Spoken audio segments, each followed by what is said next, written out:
And with a team of nurses, therapists, and medical workers, we can ensure each patient is receiving the top care from highly trained and experienced professionals. Pulmonary care, diabetic care, even a proud participant of Hospital to Home. We provide it all at Thrive, and from the comfort of your own home.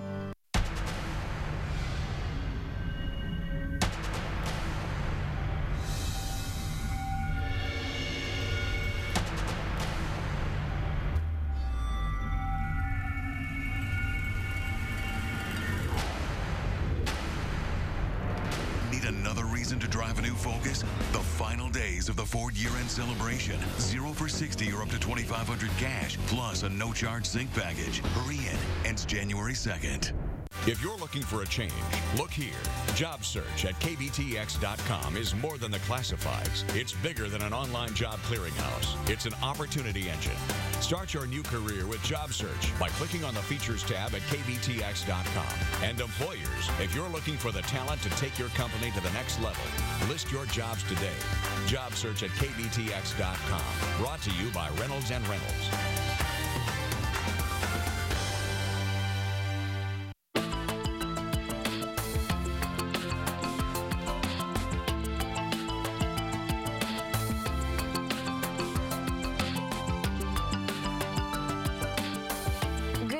And thank you for joining us tonight. In light of the holidays, we're bringing you a special report that takes us to Ghana, Africa, where an estimated 7,000 children have been trafficked and forced into slavery and more, sex slavery.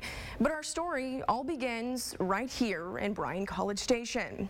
The things that we're thankful for tend to come from people who devote their entire lives to something greater than themselves. Some people find it through running marathons, volunteering, donating, or cooking for a cause. While some folks spend their whole lives searching for that devotion, others find it early on, like College Station native Chris Field. Most would call him lucky, but he says he's blessed. Field just turned 30 years old and he's already changing the world.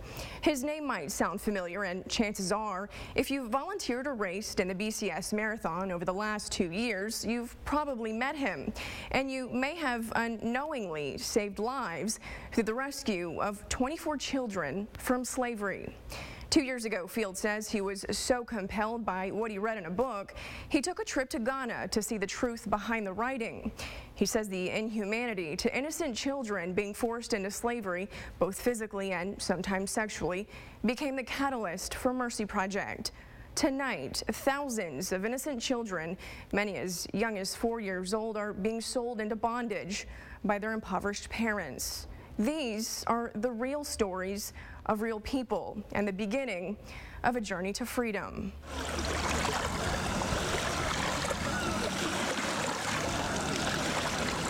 Standing along the shoreline of Ghana's Cape Coast, you'll find hawkers trying to make a buck in the bustling port of Yeji. But in the shadows, beneath the banana trees, you'll find something else for sale. Children. Every single day, traffickers bring children here to sell them.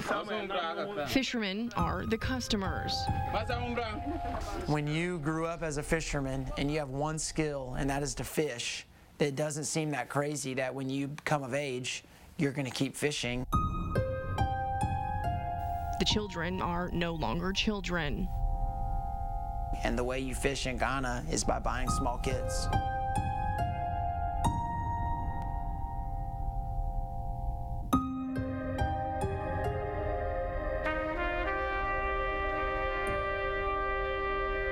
Once you've actually paid money for a human being, then they become like any other asset that you have. It just becomes this black market, and the item is humans, children. What do you call it? What do you call it? What Lake Volta is the largest man-made lake in the world and has consequently become a lucrative fishing industry. But over the last 50 years, it has become a major hub for child trafficking. It's a huge problem, not just in Ghana, but around the world. Why is the need for children on Lake Volta so demanding? The gill net that the fishermen are using is a net where the fish actually stick to the net. Their gills, it's a very, very sticky net. The gills stick to the net. Well, they don't want the fish to hit the net and be able to swim away. So when they get entangled, it's very hard for them to come off. So the small fingers of the children to be able to pull the fish out without tearing the net is a huge resource. And then also just the fact that, I mean, the source of labor is so inexpensive. I mean, the fact that you can buy multiple children for a very small dollar amount, and as long as you just keep them enough food to stay alive, then you have this labor source for many, many years that's incredibly inexpensive. Chris Field is the founder of Mercy Project, a College Station-based nonprofit working to break the cycles of child slavery on Lake Volta. How much are these kids initially sold for? We've heard figures as low as $20 US. In that case, it's probably going to be a parent who's incredibly desperate and probably not even able to feed the child that they have in their home, and so that is better than nothing to them. If you take a 2-hour boat ride from the port of Yeji, you'll eventually find the village of Adavupe. It is not easy to get to, and it's a small village in the middle of this largest man-made lake in the world, not even a dot on the map. From an outsider looking in, it's a spiritual village where God and religion are placed at the forefront of everyday life. Along the shoreline, boys are found dragging handcrafted wooden boats out from the sand. And painted across the bow, you'll find spiritual words that fill your mind with hope. It's estimated that about 300 to 400 people live inside this fishing village. If you break that number down, about 100 are children. But if you take a closer look, anywhere from 30 to 50 of those children are bought and sold into slavery. The children wake up hours before sunrise.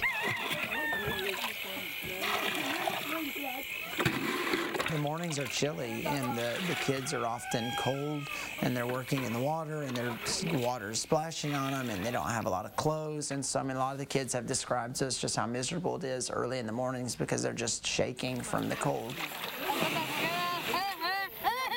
These are the faces of modern-day slavery.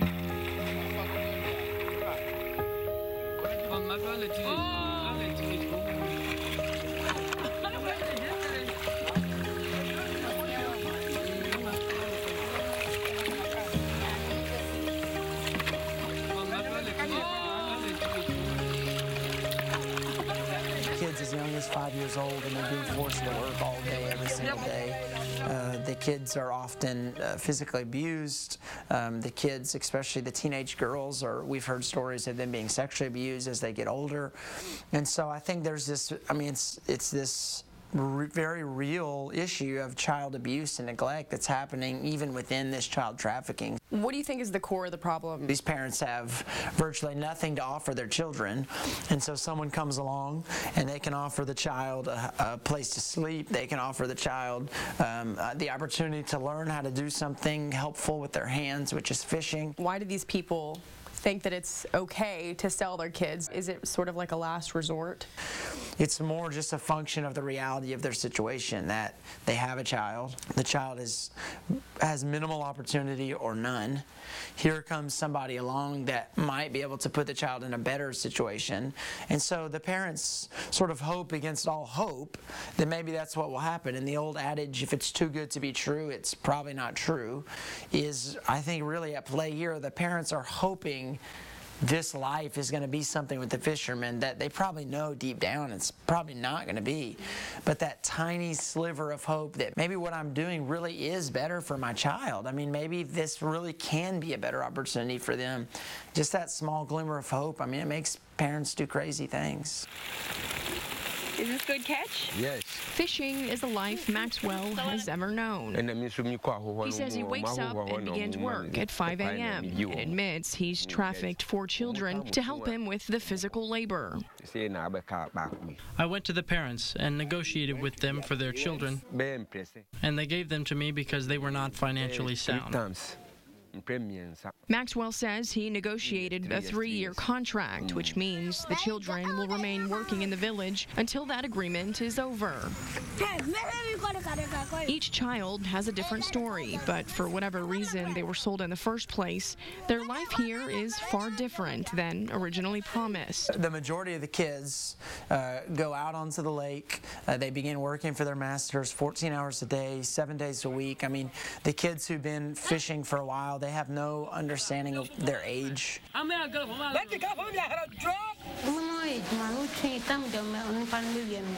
at the mercy of my master. We pull the nets. It hardens our palms. If we don't, then our master will beat me, and he will not give me food.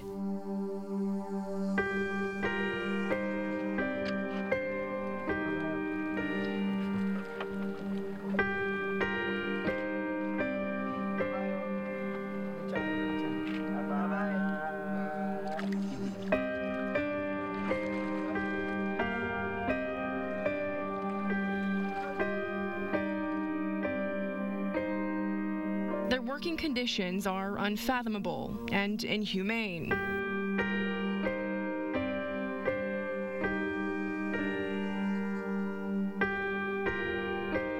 Ruth is just one among 24 children who've been trafficked into this remote village. It doesn't matter if you are sick or not, or if you cry or not. You will have to adhere to the instructions of your master. So we pull the nets until our masters tell us to stop.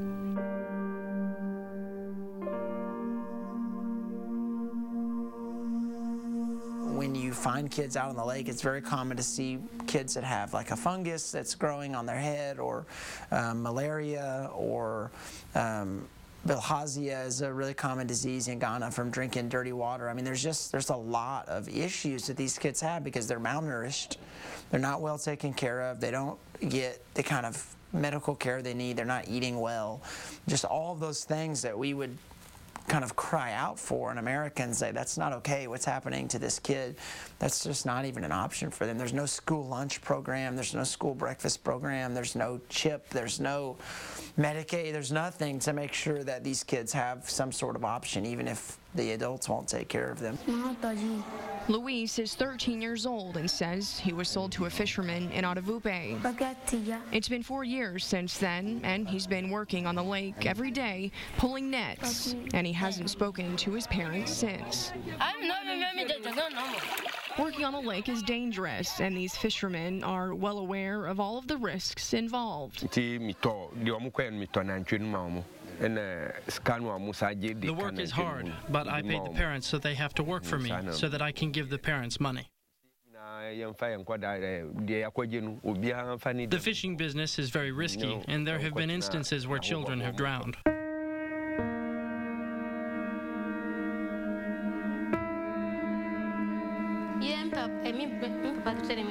In my case, they tie a rope around my waist and dump me into the water. When my master tells me to go fishing with him, I get afraid. Once a boy was dumped into the water and he got entangled in the nets and died. I remember the name. He was called Richard. We were always playing together. Mostly when I sleep, I dream as though I have seen him around me. In my dreams, he is smiling at me. It's the stories like Ruth's that became the catalyst of the Mercy Project. You see terrible things that happen every single day. And so as a viewer, it's easy to become calloused and to become hard-hearted. But I think the reality is that the world is not going to be changed by hard-hearted people who say, well, that's just the way the world is. It requires people that say, I don't care that that's the way the world is. It shouldn't be that way. And so I'm going to do something about it. And I don't know what that looks like, and I don't know how successful it'll be, but I can't just sit idly by while I know that happens. From the first time we came in this village, you've received us as your friends. Rather than swooping in to rescue a group of trafficked children who will quickly be replaced by more, we've even slept in some of your beds. For the last 2 years, Mercy Project has been on the ground in Otavupe, building trust and fostering a lifetime of relationships filled with hope. The one constant we receive in every village we go to in Ghana is that they're not catching enough fish. That the number of fish, the amount of fish, the volume of fish, the size of the fish is not sufficient. And the lake is overfished. Every fisherman knows that. They just don't know what else to do. They don't have the means or the creativity to come up with new ideas. As we told you the first time we came, there's 2 things that were really important for us. We want to do economic empowerment for this community. Finding a means to an end is through education, which will consequently provide each and every master with alternate means to earn income that no longer relies on children. And so for us to bring in a new idea and say, now you've told us you can't catch enough fish, and for them to say, yeah, that's right, and we say, well, we have this idea, if you guys are interested, we might be able to help you catch more fish. And once they see that idea and they understand kind of the science behind it. Field and his team introduced the idea of aquaculture, or more affectionately known as cage fishing. In this case, it's basically the idea of taking a small amount of fish, placing them in a controlled environment as much as you can, and then feeding and caring for them until they come to maturity, and then you harvest. Josh Marion works for Mercy Project. He graduated from Texas A&M, and since then has played an instrumental role in educating and implementing the cages in the village. This is a 12 by 4 foot by 4 foot cube that will hold anywhere from 1,500 to 2,000 fingerlings, and fingerlings are basically baby fish that will soon turn into large fish for the market. Growing your own fish, that is such a more efficient process than their current methods of fishing that really there's no reason for them to own the children anymore. The villagers pretty receptive towards the idea. They're excited about it. I mean, they're all over it because they see like this is our future, because something is going to have to give on the lake. We can't keep fishing the way we've been fishing. It's never going to work. And so we've given them that economic incentive, but we've let them be a part of the process. So these are the newest, these 2 right here are the newest ones we've worked on. And so in each one of these cages, we have about 1,500 fingerlings, which are now, some are about the size of your hand, and some are about the size of your finger.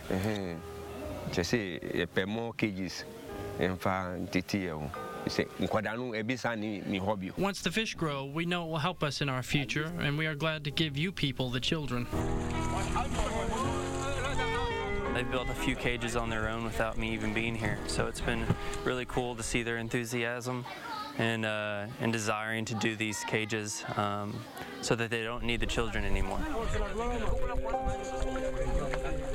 They've got these kids, they know they probably shouldn't have them, but they just don't know what to do. And now they can be proud of the fact that they have these cages, that they're monitoring these cages, they're taking care of these cages, they're growing these fish, and because of that, they're able to release the children voluntarily, so they weren't forced to do anything. These men themselves might have been trafficked as a kid. And so we're dealing with a larger issue than just these kids at this time in our lives. We're dealing with an epidemic that's been going on for decades. And so whenever we did say that we were interested in giving these kids a better future, that they saw the value in that, and that they want to invest in the future and give those children a chance to be more than just fishermen. If you don't have some practical, functional method for them to make money and to continue providing for their own families, they're going to turn around and buy more children because that's what they know. And until they've been shown and modeled a new way of life, they're just going to keep doing what they've always done. But once they've seen that new way of life, then all of a sudden you open up the doors to all kinds of new possibilities that they've never had before. It's a challenging journey that has taken time, but the rope of grace is still holding strong. And according to Field, he's not letting go until slavery falls off the edge of its very own extinction. It takes time and it takes money to fly to Ghana and to establish these relationships with these villagers. So why do it? It's a great question. I think that there's going to be a day when my children and my grandchildren hear of the epidemic of slavery in the world during this time, when it's estimated that there are currently more people who are captive as slaves in the world now than at any time in history. And I think that our kids are going to have really serious questions for us about what we did to change that. And, you know, they say that you're exempt from helping until you know about the problem, and then everyone has to choose. I'll either do something or I won't do something. In September, the Mercy Project rescued 24 trafficked children from Atavupe. The entire village gathered inside the church to sign contracts for their release. Everything we've done with the village has been kind of verbally agreed to during meetings over the last 6 months.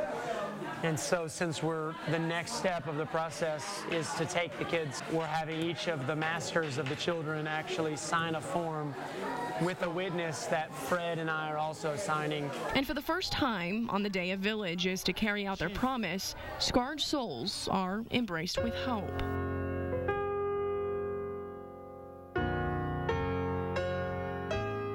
And each child watched as their slave masters voluntarily surrendered. I think one of the most meaningful parts of walking out of the village with the kids actually happened before we walked out of the village, when we had the entire community was there for the send-off. But by releasing the children, you're saying we want to build a better future for many generations. In a speech that I gave to the community, I asked how many of them had been trafficked themselves. And slowly, more than half of the adults in the village raised their hands, men and women alike. And I said to those adults and to the chief and the elders of the village, I just said, thank you for being so unselfish. And our prayer is that some of these very children will become doctors and lawyers. Because what you're doing in releasing these children is giving them an opportunity that you never had. And I think that's one of the most unselfish things you can do is not to say, well, I had to endure this certain thing, they should too. But to say, you know, I had to endure this certain thing, I want to make sure they don't have to.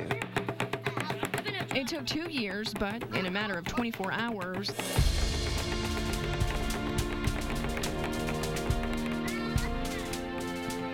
the lives of 24 children were changed forever.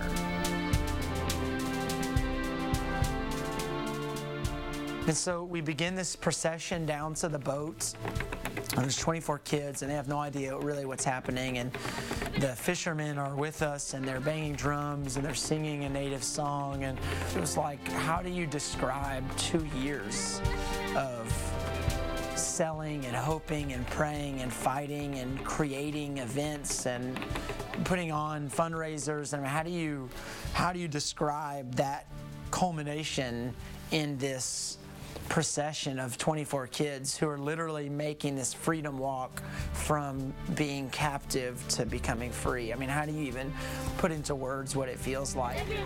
24 children walked out of the village with you that day. Describe the feeling and tell me what happens next. That was a walk where all kinds of life possibilities opened up. Simple things like going to school are no longer empty promises. Yeah, so we've partnered with a Ghanaian nonprofit called Challenging Heights, which the whole way Challenging Heights started is just an incredible story. Challenging Heights is a refuge for trafficked children. It was founded by a man who was once a former child slave himself, James Kofi Annan. Here, the kids will receive proper medical attention, care, and for each and every one, it's a new beginning and a start of a future full of education. And so we take them to the shelter, and it's just run by these amazing Ghanaian women who are just, I mean, they're just dynamite of love and of compassion and of discipline and of making sure the kids stay in line, but also making sure that they feel valued and welcomed and wanted. These kids are safe now.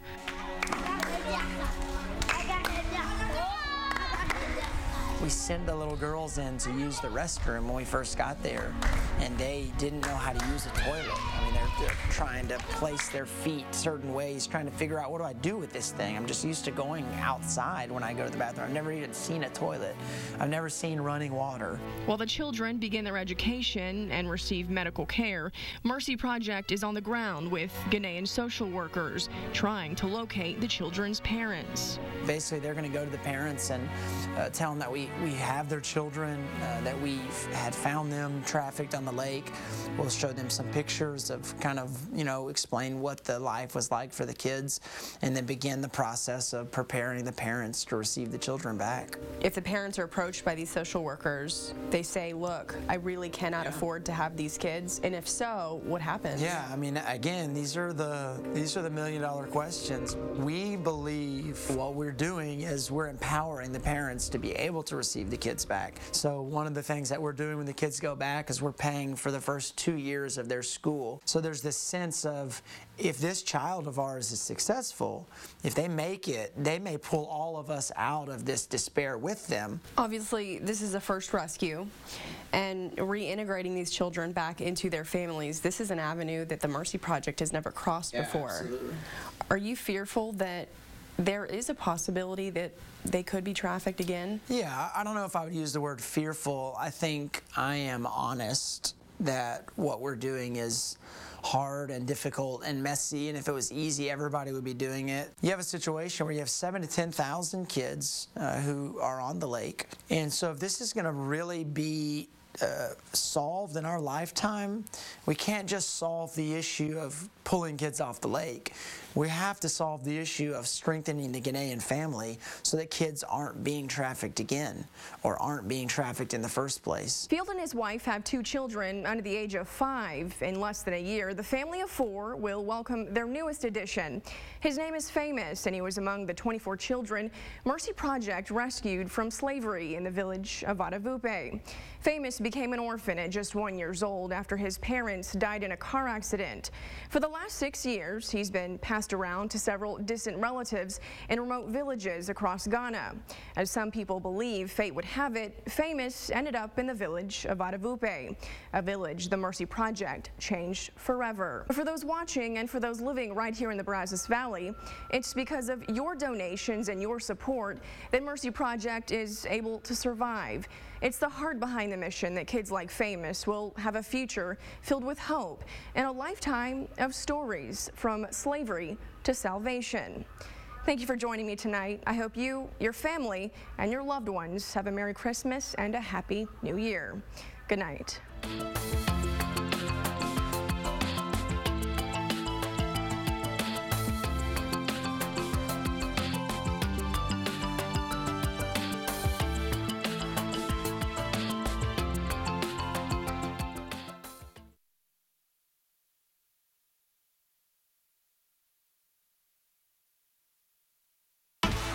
Superstar performers come together to honor acting legend Dustin Hoffman. I'm proud to be your friend.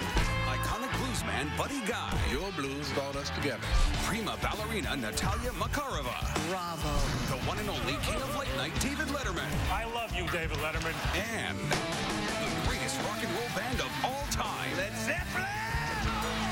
You've never seen a Kennedy Center Honors like this. Don't miss it. CBS Wednesday. I need to right the wrongs done by my family. Starling City is dying. A group of people see nothing wrong with raising themselves up by stepping on other people's throats. It does need to stop, and if it's not going to be the cops, it's going to be me.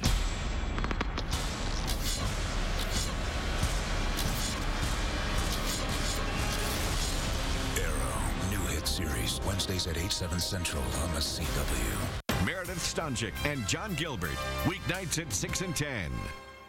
Welcome to Toyotathon, biggest sales event of the year. I'm Jan. How can I help? We're looking for something exciting. Dependable. Look around. Everything exciting is dependable, too. Dependable and exciting. Is he okay? It's just sinking in. He's almost back. I call this me time. I love it. Now's the time to visit your local Toyota dealer. Get $1,000 customer cash or lease a 2013 Corolla L for $159 a month for 36 months with $22.09 due at signing. Toyotathon is on, but you better hurry. This event ends soon. Get ready, Monster Truck fans. Saturday, January 5th at both 2 and 7:30 at the Brazos County Expo Center. It's the PCS Tire Pros Winter Nationals Monster Truck Spectacular, featuring world-famous Monster Patrol, plus Reptoy, Desperado, and more. Advanced adult tickets only $10 while they last. Available at PCS Tire Pros in College Station, Texas Truck, Riggin and Bryan, RacetrackPromotions.com, or get them at the gate. Saturday, January 5th at both 2 and 7:30 p.m. And the 2 p.m. show is Kids Day, where the first 500 kids get a free toy monster truck. Great service, great rates. That's why 40 million